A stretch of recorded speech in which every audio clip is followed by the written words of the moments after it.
Sabemos que fue uno de los primeros países en levantar o en desconfinar a su población. Cuéntanos cómo lo hicieron y cómo fue que se pudo tomar esta decisión. Hola, buenas tardes desde Copenhague. Buenos días, Américo. Primero aclarar que en Dinamarca no ha habido confinamiento. En ningún país nórdico ha habido confinamiento. Sí que ha habido restricciones y parada de la vida, etcétera, etcétera. Pero aquí en todo momento se ha podido salir a la calle. Pues Dinamarca fue uno de los primeros países en cerrar fronteras y cerrar escuelas y liceos, antes incluso que países como España, que estaba en una situación mucho peor, y fue el primero que el 15 de abril volvió a abrir las escuelas y las guarderías en Europa, de los que las habían cerrado, porque algunos no las cerraron. Básicamente, Dinamarca ha mantenido un nivel bastante, el virus en un nivel bastante controlado, y desde hace un mes y pico han empezado a bajar tanto los ingresos hospitalarios como el número de gente en unidades de cuidados intensivos, también la tasa de reproducción, que está por debajo de 1, de modo que ayer las autoridades sanitarias dieron por controlada la epidemia, incluso descartaron que pueda haber una segunda oleada, sí que puede haber algún rebrote, pero no creen que Dinamarca vaya a sufrir una segunda oleada como muchos otros expertos temen que pueda pasar en esos países, ¿no? Es decir, entonces, que las autoridades en Dinamarca optaron por algunas medidas, si no tanto diferentes, digamos. Sí, por ejemplo, me llama la atención esto que mencionabas, el cierre temprano de fronteras. ¿Qué otra medida se ha explicado o consideran ustedes que ha sido importante para controlar de manera, digamos, temprana y además, entiendo, también rápida hasta cierto punto esta pandemia en Dinamarca? Sí, se cerraron las fronteras, efectivamente. No hubo confinamiento, pero sí que se paró prácticamente toda la actividad.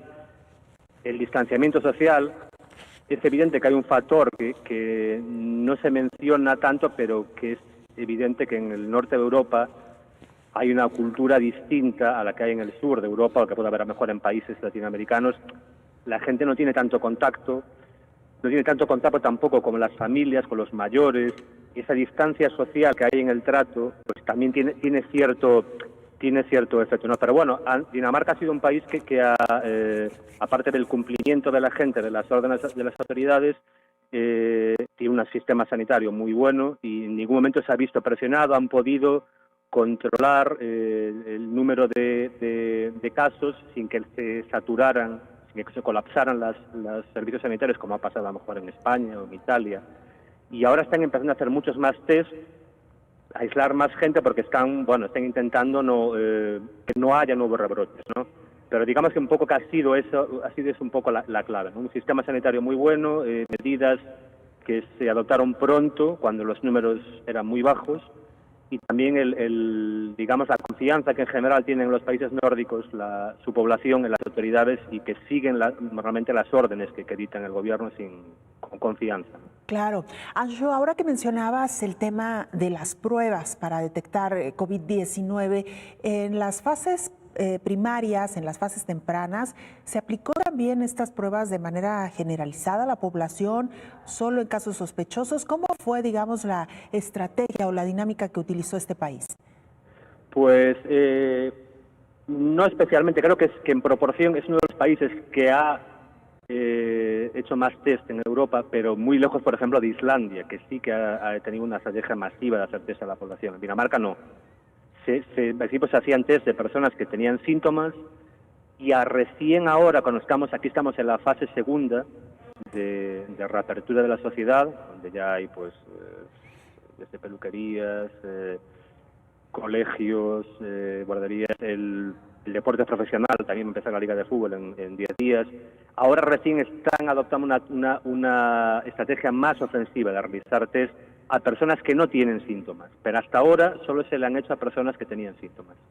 Exacto. Anshu, quisiera también precisar un poco sobre el regreso a clases, que ha sido pues una de las grandes, digamos, decisiones que han tenido que tomar los gobiernos, sobre todo porque estamos hablando de un regreso importante de niños y de movilidad en los países, esto que implica el regreso a clases. ¿Cómo ha sido este regreso? Si hay algunas restricciones, digamos, ¿cómo ha sido la vuelta a la llamada nueva normalidad, particularmente para los estudiantes?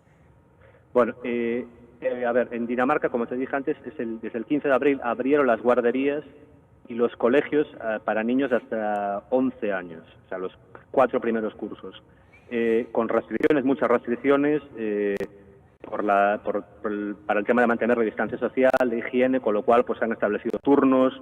Por ejemplo, los padres no pueden llevar a los niños dentro del colegio, tienen que dejarlos fuera, y eso ha creado problemas. Pero han descubierto que, porque ya ha pasado casi un mes, que la tasa de contagio no ha subido, al revés, ha bajado. Pensaban que podía provocar aumento de los contagios y no. Y ahora, el lunes que viene, se van a abrir las escuelas a todos los cursos. Los institutos no, solo funcionan para último curso, y la apertura del resto de cursos está prevista para más adelante, para junio o tal. Pero eso, con muchas restricciones por el tema de la distancia y optando sobre todo pues por, en el caso de guarderías y colegios, para alumnos más jóvenes, pues mucha actividad fuera, para no tenerlos dentro. Incluso en Copenhague, donde yo vivo, se han habilitado pues desde parques de atracciones que están cerrados aún, pues hay guarderías que tienen poco espacio que los utilizan, otros parques que a lo mejor no están habilitados pues también los utilizan simplemente para resolver ese problema de espacio, porque se exigen 2 metros, ahora han bajado a 1 metro de distancia y un número determinado de gente por metro cuadrado, con lo cual no todas las escuelas podrían cumplirlo y tuvieron que hacer eso, turnos y reducir la enseñanza en horas. Anshu Lamela, ha sido un gusto platicar contigo. Gracias de verdad por habernos acompañado en este espacio y esperemos tener una nueva oportunidad de dialogar. Gracias. Gracias a ustedes. Es el corresponsal de la agencia EFE en Dinamarca, desde Copenhague, colaborador también